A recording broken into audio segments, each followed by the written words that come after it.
Hello everyone, welcome back. In today's video, we've got another season preview video to discuss. In our last video, we looked at two teams from the Atlantic Division and looked ahead to this upcoming season. In today's video, we're looking at the Blackhawks and the Blues. We're looking at how they did this past year, how they did in the offseason, how they've done according to my offseason checklist for each team, and we're going to look ahead to the upcoming season, including my season predictions for both the Blues and the Blackhawks. We'll get to both these teams coming up right now.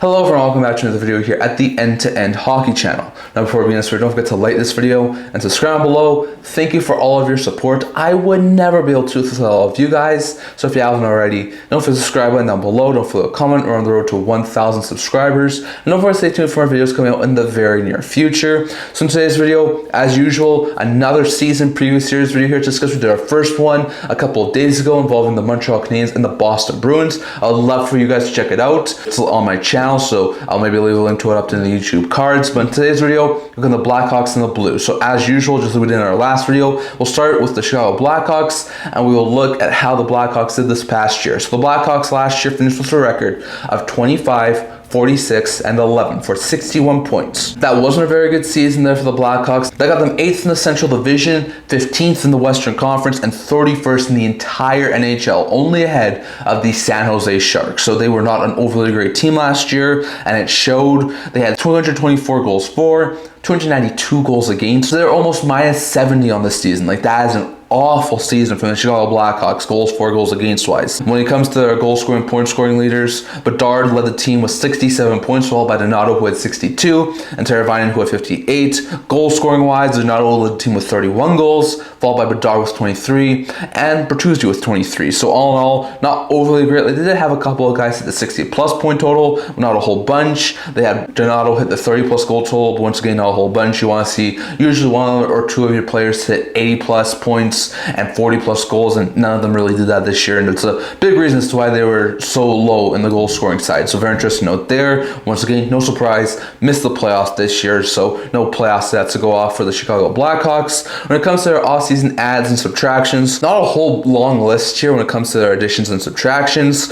They added Dominic Tornado from the Jets in free agency, Lafferty from the Sabres in a trade, Burakovsky from the Kraken in a trade, and they added prospect Ryan Mast, as well as a 2025 7th round pick from Boston.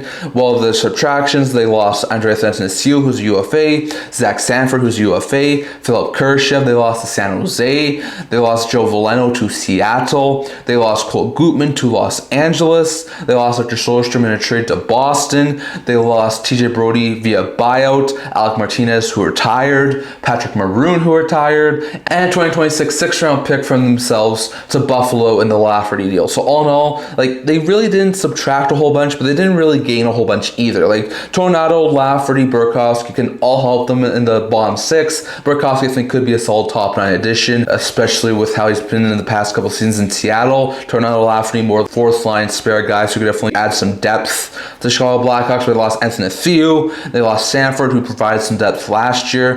Kurashev was a solid middle 6 forward, Veleno was a solid bottom 6 forward, Gutman also added some depth. Brody, Martinez were both solid defensive-minded veteran defenseman that they lost. Soderstrom, they didn't really have a whole long time because they acquired him in the trade deadline, so he's not an overly big loss. They also lost a future 6th round pick in the Lafferty deal. So, like, all in all, it wasn't an overly bad offseason there from the Blackhawks, but I would have liked to see him add more. But they will have a lot of opportunities for some of the younger guys, like a Korchinski, like a Nazar, like a Moore, like a Renzel. Like, all those younger guys will definitely have some opportunities to make the lineup for the Blackhawks. They made 3 trades this offseason, which involved moving a 6th round pick to Buffalo to get Lafferty. They acquired Burakovsky from Seattle for Veleno, and they acquired a 7th round pick and Mast from the Boston Bruins in exchange for moving Victor Soderstrom. So all in all, more low-end deals. Like, I do like the Lafferty addition. Burakovsky for Veleno is quite a little bit surprising, especially given the fact that Burakovsky's contract isn't overly great, and Soderstrom they wound up moving off of. So very interesting note there, but those are some very interesting trades. The top 3 draft picks from the Blackhawks for this past season were first round picks. All 3 of the top picks were in the first round. 3rd overall, they took center Anton Frandel. 25th overall, they took Viteri Nestoralsi, who's a right winger. And 29th overall, they took center Mason West. So all in all, I think all these guys eventually could be solid top 9 forwards for the Blackhawks. Frandel, I think as early as next year, could be a solid top 2 center. While Nestoralsi and West, I do think will take a little bit more time to get into the NHL level, but I think eventually they could be really solid top 9 wingers. I do think there could have been some better options out there for the Blackhawks with those later picks, but all in all, I don't think that we can really fault them too much. So I really like the top 3 picks there from the Blackhawks. When I did my offseason preview for the Blackhawks, the 5 things I said this team should do in the offseason to improve was 1, sign Ryan Donato to an extension. 2, sign or trade for a big winger to play with Connor Bedard. 3, give guys like Korchinski, Levshunov, Nazar, and other rookies solid options for NHL playtime. Adding a top 4 defenseman and getting some bottom 6 help. So the first thing I said this team should do, they did. They signed Ryan Donato. He got a 4-year extension, $4 million AAV. I think it's a little bit high on the AAV side, but Donato looked really solid in a top 6 role this year with the Blackhawks. I thought signing him to an extension was going to be a top priority for that team, and it was, and they got Donato extended, which I think was a solid move there from the Blackhawks. Now, the second thing I said they should do was to either sign or trade for a top 6 winger to play with Connor Bedard, like an elite level talent. They didn't do that. Like, Burakovsky was their biggest offensive addition, and I don't think he's going to be a solid improvement on guys like Teravainen or Bertuzzi who are already there. So that second thing that I said the Blackhawks to do, they didn't really do. The third thing I said I think this team should do was to leave spots open, so guys like Korchinski, Levshunov, Nazar, Moore, Rinzel could all have opportunities to play at the NHL level, and they did that. Like, they didn't really add a whole bunch of veterans to take up spots from the younger players, and guys like Korchinski, Levshunov, Nazar, etc. are going to have solid opportunities to make the NHL level out of training camp, so that was something that the Blackhawks didn't want to doing. The fourth thing I said this team needed to do was to add a top 4 defenseman. They really didn't do that. Like, they lost a couple of veterans like Martinez to retirement, Brody to buyout, and it didn't really replace anyone on the defensive end, so they're going to have a very young blue line. Like, I think the only veteran left on the Blackhawks team who's had like plus 3 or 4 years of NHL experience is Connor Murphy, and he could potentially be able to trade deadline. So with all of that in mind, they didn't really add a top 4 defenseman, which is something I really wanted this Blackhawks team to do, and I thought would have been one of their top priorities. So very interesting note there. And the fifth thing I said this team to do was add some more bottom 6 help, which they did. They lost a couple of interesting pieces like Athanasiou, like a Sanford, like some of those other lower end guys, but they added Burakovsky, who should help on like the 3rd line, and they also added Lafferty, and they added Tornado, who I think could round out the bottom 6. So all in all, they add some bottom 6 help, which is something I was expecting them to do, and they did. So very interesting note there, but they did sign an auto extension, left some spots open for rookies, and got some bottom 6 help, but they didn't add a solid top 4 or top 6 defenseman or forward. So very interesting note there. Next, going over to my projected lineup for the Chicago Blackhawks for this upcoming season. So at this current point in time, this is just a rough breakdown of the roster that I have for them. So on the top line, I have Donato playing with Bedard and Teravainen. The second line is Burakovsky with Nazar and Bertuzzi. The third line is Slaggert with Dickinson and Reichel. The fourth line is Mikheyev with Lafferty and Foligno. The first D pair is Vlasic and Levshunov. The second D pair is Korchinski with Murphy. And the third D pair is Kazar with Allen. Knight and Soderblom would be the 2 goaltenders. And then they have Tornado, Crevier, and Brossois as the 3 spares. That's a decent lineup. Like, it's got a very young blue line and a pretty young forward group too, so I would not be one bit surprised if the Blackhawks were a bottom dwelling team again next year, but still, it's a pretty young blue line and a pretty young team in general, so very interesting note there. Going over to my predictions for the Blackhawks for this upcoming season, I don't have them doing too much better than they were last year. Like, I have them doing a couple points better than the last year, but actually finishing a little bit lower. I have them finishing with a record of 29, 45, and 8 for 66 points, finishing dead last in the Western Conference next year. So I think a couple of teams who are right around them, like the Sharks, like the Ducks, like the Predators, I think a couple of those other teams will do a lot better. I think the Blackhawks will do marginally better, like maybe 1 or 2 more wins than they had last year. So I don't think the Blackhawks are going to do too much better. My prediction for the Blackhawks is they're probably going to be one of the bottom dwellers in the Western Conference.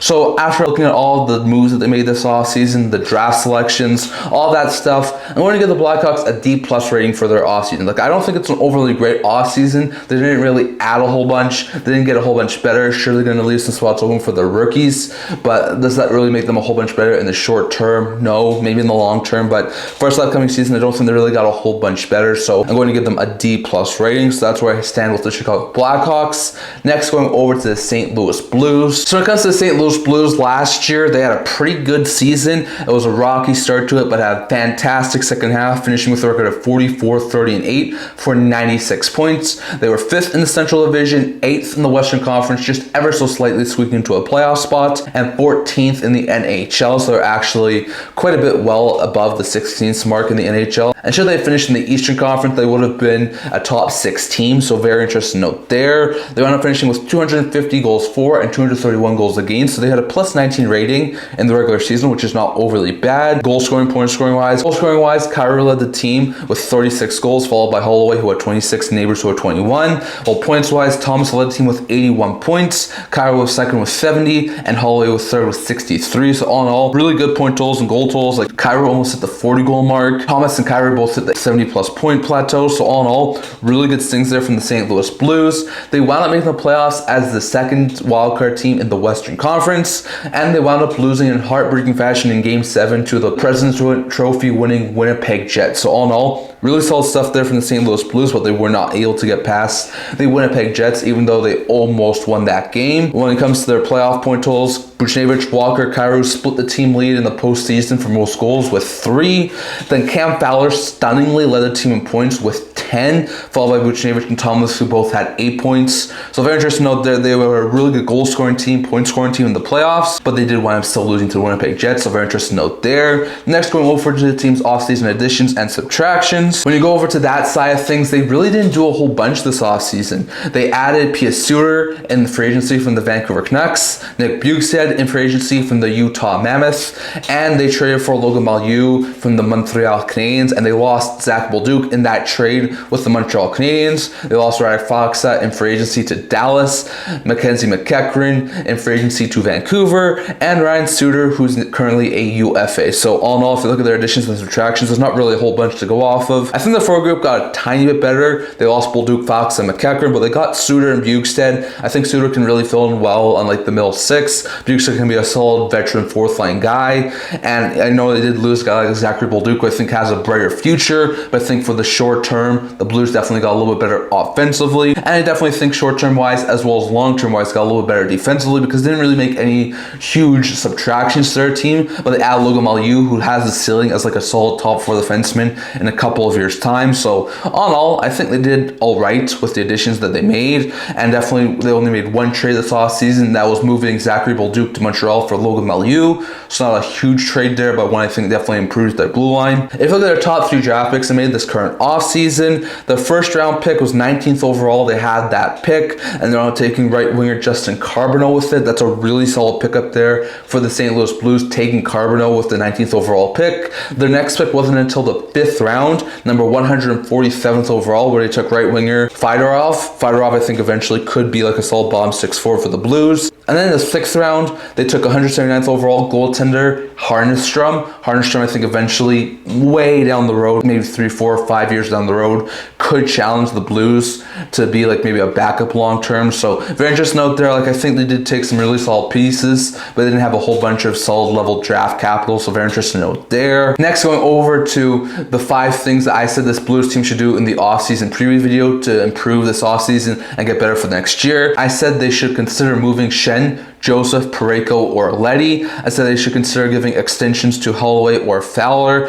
I said they should give Snuggerud, Dean, Dvorsky, or Bolduc more NHL playing time next year. They should add some depth defense on the blue line, and they should add a middle 6 forward. So if you look at what they did this offseason, I think you could say to some extent they did consider moving Schenn, Joseph, Parayko, or Leddy. They put Leddy off of waivers. It was claimed by San Jose, so they did get rid of one of those high-priced contracts, but Parayko, Schenn, Joseph are all still on their team. So I'm not going to say complete that one completely, but they did do somewhat of it, so very interesting note there. The second thing I said this team should do in the offseason was to sign Holloway or Fowler to an extension. At this current point in time, they haven't signed either one of those two. Fowler will be a UFA next offseason, and Holloway will be an RFA, so I think they still will probably wind up signing one or both of them to an extension. But as of the recording of this video, they have not signed either one of them to an extension, so very interesting note there. The third thing I said this team should do was to leave some spots open, so guys like Snuggerud, Dean, Dvorsky, or Bolduc Bolduc could get playing time at the NHL level. They did trade Zachary Bolduc, but they did leave a couple spots open that some of the younger guys could wind up challenging for an NHL roster spot. So I'm going to give them a plus on that one, as I think they definitely did good on that one. I said they should add some depth on the blue line, especially with them losing a guy like Ryan Suter, potentially moving off guys like Leddy or Burakovsky. They did that to some extent. I do think long term it has the potential to be a lot bigger, but they did wind up adding Bolduc and Mailloux, who long term is going to be a fantastic pickup for the St. Louis Blues. But in the current situation for the upcoming season, I think could be a solid depth defense and solid third pair guy. So I'm going to give them a plus on that one, because they really did improve their depth on the blue line. And I said they should add middle six forward, which they did when they signed P.S. Suter. So I definitely think P.S. Suter is going to be a solid addition for the St. Louis Blues to their forward group. It's not going to be an overly extreme addition, but I definitely think it's going to be a solid pickup there for the Blues. So all in all, I don't think they really did anything bad when I did my offseason preview video. They did a lot of what I was saying they should probably do. They didn't move a whole bunch of players, which I thought they should have done. So Shen Paraiko was still on their team, and they also haven't extended Holloway or Fowler yet. But for the most part, they did a lot of what I was saying they should do. So very interesting note there. Next, going over to my current projected lineup for the St. Louis Blues for 25-26 season. So at this current point in time, I have the Blues lineup looking like this. So I have Buchnevich being on the top line with Thomas and Snuggerud. I have Holloway, Shen, and Cairo being the second line. I have Suter playing with Dvorsky and Neighbors on the third line, and Bukestad, Toropchenko, and Texier on the fourth line. I have Fowler and Paraiko being the first pair. I have Broberg, Falk being the second pair, and Mailloux, Kessel being the third pair. I have Binnington being the starting goalie, Hofer being the backup. And then I have Joseph, Sundqvist, and Tucker as the three spares, with Krug starting the season on injury reserve. And I think that would be actually be a pretty deep and pretty good roster for the St. Louis Blues. So all in all, I think the Blues have one of the better rosters in the entire NHL, and that's a really deep forward group that they have right now, especially with how I have it stacked up. So going over to my predictions for the Blues for this upcoming season. Now, I think the Blues, who just snuck into a playoff spot this past season, are going to have another solid season. I could see him hit 90 plus points. I could see him hit maybe a little bit lower than 90, but at this current point in time, I have them hitting 90 plus points, and they're going to be really close to the playoff spot, but at this current point in time, I have them ever so slightly missing out on a playoff spot. I have them finishing with a record of 43, 34, and 5 for 91 points. 10th in the Western Conference. So all in all, I have them ever so slightly, I think by like 2 or 3 points missing on a playoff spot. I would not be one bit surprised if the Blues once again made the playoffs next year and where a team was squeaked into a wildcard position again. But at this current point in time, I just think there were a couple of teams behind them who got a little bit better, who I think will push the St. Louis Blues out of a playoff spot. So very interesting note there, but I still have the Blues having a solid season in the 25-26 season. And lastly, here going over to my grading for the Blues. So they didn't really make a whole bunch of change. Added Suter, added Mailloux, added Bukestad, lost a couple of guys like Bolduc and Fox. But I think all in all, they did really get a little bit better. So I'm going to give them a C+ rating on their off season. I don't think they had the greatest of off seasons in the NHL by any means, but I definitely think they had a little bit more than average. So I definitely will give them a C+ rating for this off season for the St. Louis Blues. So definitely, that's all I'm going to talk for today. I'd love to hear your guys' thoughts. What do you think about the Blues and the Blackhawks? Do you think the Blues will be a team who ever so slightly misses out in the playoffs like I do? Do you think the Blackhawks will be a dead last team in the Western Conference again? Or do you think they'll do different things? Definitely forget your thoughts on all of that, and how you think they did this off season, and how you think they're going to do for this upcoming season. I'd love your guys' thoughts down in the comment section below. That's all I'm going to talk for today. Remember to like this video. If you liked it, make sure to subscribe below. Thank you for all of your support. I would never be able to do this with all of you guys. So if you haven't already, don't forget to subscribe button down below. Don't forget to comment. We're on the road to 1,000 subscribers. Don't forget to stay tuned for more videos coming out in the very near future. Also a blog, talking about news, rumors, analysis, stuff like that. So check that out. I'll link to that in the description below. And can't wait to see you guys all for the next video. See you guys soon.